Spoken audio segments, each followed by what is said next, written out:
Let's start writing the HTML for this design.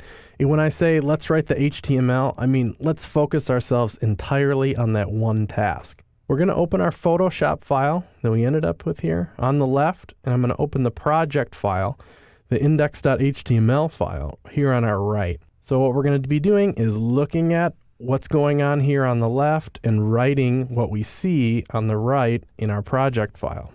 That's going to keep us as semantic as possible. If you've heard the word semantic be used in web-related discussions, they're generally talking about HTML, and they're talking about how well you've described a website with HTML tags. So very semantic means you've done a good job with that, and non-semantic means that the HTML tags you're using don't make sense together with what you're looking at. So most of our content exists in this big white block here. So we're going to need a div for that. I'm going to say div with an ID of page wrap, just an element that wraps our entire page. We're going to start with that. And then we'll start at the top here. We got this logo. We got Widget Corp here and this established 1987 here. All this I could see being grouped. We'll use the HTML tag header. I'm going to press Command Option period to auto close that tag in TextMate. And then we have a logo. Now, I'm kind of seeing this as a separate entity, so I'm going to say div with an ID of logo, and probably not put anything inside it. We might put Widget Corp inside it if it was the logo and the type together, but it's kind of this separate entity over here. I'm going to let Widget Corp actually just be an H1 tag. So Widget Corp, close that tag. And then we'll just have a paragraph up here in the header for established 1987. Now, there's that letter mark up here. We can do that with CSS. That doesn't need to be content necessarily. So there's our header. Underneath the header, we have this paragraph here, but I'm thinking we should separate everything that we can see on the left here and everything that we can see on the right. So this is main content, and this is our sidebar. That makes sense to me to kind of do it that way. Let's start with the main content first. That's more important. It should be above the sidebar. So we'll say div with an ID of main content. Close that out. Now on the home page here, we have that intro paragraph. So I'm going to make a paragraph tag. I can think, though, just thinking ahead a little bit, that this might want to be styled differently than other paragraph tags across the whole site. So I'll give it an ID of intro, just in case later on we'll have a CSS kind of hook there then to style that differently if we want to. Now, this is just lorem ipsum, just kind of generic filler text. We can get that in TextMate by just typing lorem tab, and it's just going to fill that with a bunch of lorem ipsum text for us. Now, right below that, we have this quote. We are able to do the work we do because of the quality of these widgets. That's a quote. It's a block quote. I can think probably we're going to end up replacing it with an image, but that doesn't mean we shouldn't use the proper tag for it. So I'm going to say block quote, and then within it, I'm going to say we are able to do the work we do because of the quality of these widgets. And we'll close that block quote, but it also says Frank James from the TikTok Corporation. So the semantic way to cite a block quote is the cite tag. So we'll say Frank James, TikTok Corp, and close that tag. So we're looking good there. Now, block quote, we already know that they're interested in blogging and writing their own articles. It's pretty common to have a block quote in a blog post. So this is going to be different than other block quotes on the site. So we'll say this is an ID of like main quote here or something. So we can get our hands on it uniquely without affecting other block quotes in the future. Now below that block quote says featured widgets. That's a header, but it's one level deeper than Widget Corp here. So we'll say H2 featured widgets. Close that tag. Then there's these two featured widgets. Now I'm feeling like they should have a relationship to each other. There should be a tag that encompasses both of them if we can. There's probably a number of different ways we can do it, but let's just make an unordered list. So it's like a list of widgets. That's fine, I think.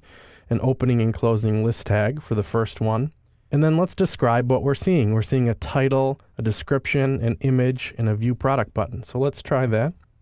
Now we're one level deeper on headers again, so we'll make it an H3 tag, call it the Super Sprocket 1000. There's a description in there. We'll just use some lorem ipsum text there again. And we're seeing an image, so we'll say image equals, or with a source of, now where are we going to put these? It'll probably be somewhere like product images. We're just making some decisions. I'm not sure if this is actually where we'll put them. We're just kind of making the call right now as we're writing this HTML. Super Sprocket 1000. We'll probably have an alt text of product image or something like that. And then there'll be a button, an anchor link. So A with an href of, we're not sure where it's going to go yet. We'll just put a hashtag. And it looks like a button. I'm thinking if there is a link in this text over here, or there's a link in this text over here, it's going to be different than this. But they're all just regular A's, regular anchor links. But this one looks differently. So let's give it a class of button. So anywhere we want to have a link look like a button, we'll just style this class of button. So view product. Now there's two of these. So I'm just going to go ahead and copy and paste. Paste that in there, but the name's going to be different. Triple Sprunkler. And the image path will be different. But mostly it's going to stay the same here. So that's the main content. We just wrote all the HTML for that. Now after the main content, we're going to have this sidebar. Now where should we start this sidebar? It's already getting a little confusing down here because I'm not sure, should it start here or here? I do remember that the first div that we opened up was the page wrap. So let me make a note here that says this is the end of the page wrap. It just keeps us more organized down here. And then what's this div? Well, it's the end of the main content. So let me mark that just so we know what's going on. So after the main content, but still within the white page wrap area, we're going to have a sidebar. In HTML5, it's often called an aside. So within that, it starts out with the navigation. HTML5 has a tag for that, nav. And there's going to be an unordered list within it. So we'll make an unordered list. We're looking at 4 different links here. So let's make 4 links. In TextMate, I can hold the Option key and drag up and select multiple lines. Pretty neat little trick. Now I can write on 4 lines all at once.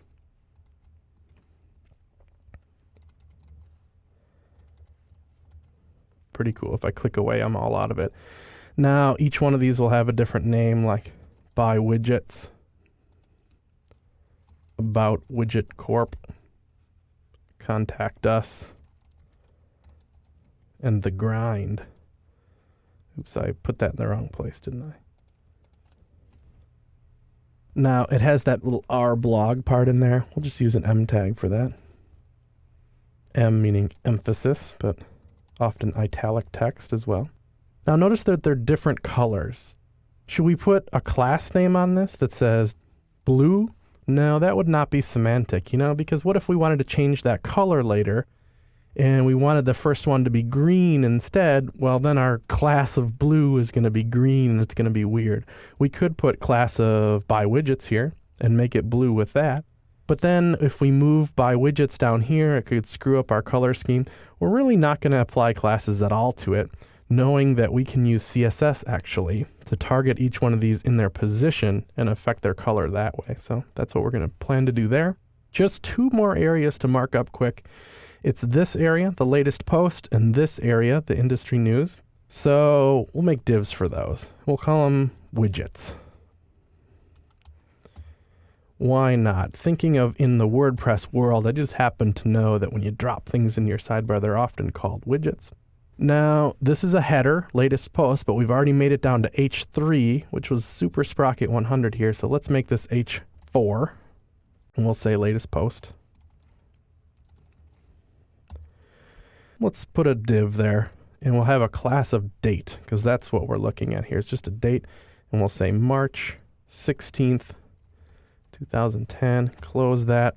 Then there's another title. We've made it all the way down to H5, and it says, this just in, don't get gremlins wet.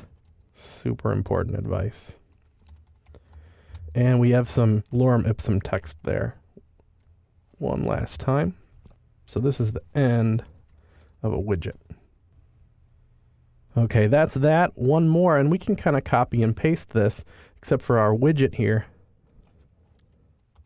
There's 2 things inside this widget, so we'll just copy and paste everything from the date down. We'll do again. Only maybe I'll just have a different date and we'll have a different title, like this is another blog post down here, whatever. We've made it all the way. One last thing is that there's actually 2 little bits of text down here, and it's outside of this white box. It's the footer area, so we're going to put it after the page wrap, and we're going to call it footer. HTML5 tag there. There's 2 things in there. It says one wheel turns another on the left, and it has the copyright on the right. So we could do something like div ID footer left or something like that. But again, that's one of those things where it's not very semantic, because what if we wanted to flip-flop these? Then our left class is really on the right and our right class is really on the left. That doesn't make sense. Let's describe it better and say it has an ID of quote, and then we'll say one wheel turns another. And we'll have copyright. So if we want to apply float left and float right, for example, in our CSS later, we can do that, flip-flop them around, and it stays just as semantic. So copyright 2010 Widget Corp. So that's it. We've done it. We've written all the HTML for this entire page that we're looking at. Really focused. That's why we wanted to do this way.